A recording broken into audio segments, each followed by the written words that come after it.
Hello everyone.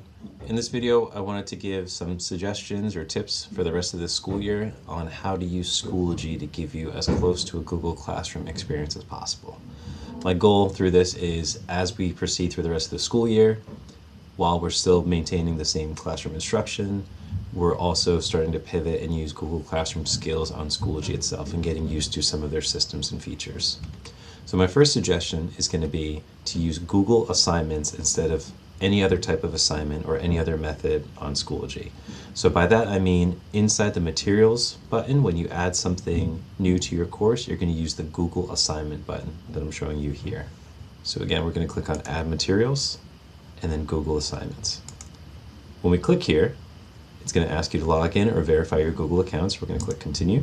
On this next screen, we're going to give our assignment a name.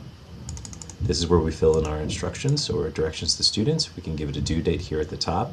Down here you can see I've already added a file, so I'm going to show you how I did that. We're going to click on attach, and then this is going to give you a Google Drive to search through. Search for the file you want, double click to add it, or click on it and then click on add. And then see here it says each student will get a copy. That's what we want to see. Now many of us are already using this system, but if you haven't been already, this is my first suggestion, switch to this one. We're going to click on create, and that's going to add this assignment to our Schoology page. Now in Schoology, you'll see this logo next to it for the Google assignment, and you can click on it to open it up. And this is what it'll look like until students submit their work. If you need to help students through using this for the first time, they would just click on link in their account and link again. All right, now on this screen, they're going to click right here on your files. And this gives them their Google Doc to do their assignment in. Once they're done, they're going to click this button here, open to attach and submit. And here's where they can submit their work. Back on your screen, when you return to the assignment, you can now see where students have submitted their work here, and you can click on it. All right, on this screen, we're now looking at the student's work. On the right-hand side, you can see a location where we can give the final grade. We can give overall feedback. Up here, we also have a comment bank. So along with being in suggestion mode, where we can give suggestions, we can also do comments for things too. You can right-click and click on comment. And now if you have a comment bank, you can actually use a hashtag and start to write your comment from your comment bank, and you can preload things that you've added in, but more on that to come in the future. Once we're done, we're going to click on return. Let me give it a grade.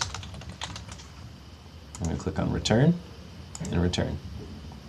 The next suggestion is to start using Google Forms in a very low risk setting. Think of like exit tickets or a quick quiz that maybe you're not going to count as a grade, but just like a real quick assessment, nothing high stakes, nothing stressful, just so you can start getting used to using Google Forms.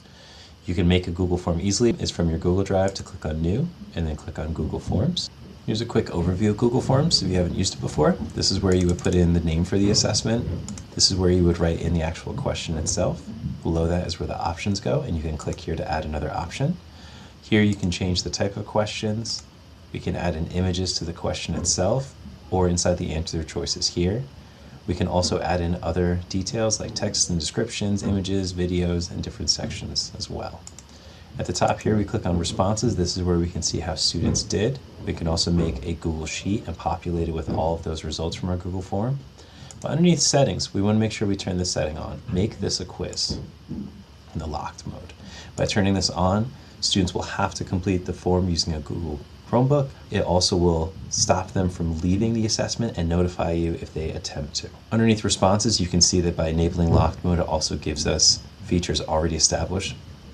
If you want to preview your form, you come up here and click on the preview button. We can change the theme and colors of our form here. And once we're ready to share this, we're going to click on that publish button. We're going to publish our form, and then we're going to use this URL here to share on Schoology. If you need that link again, we can always click on this little link here and then the copy button here. Post this as a normal link on Schoology to share with your students and have them complete the assessment.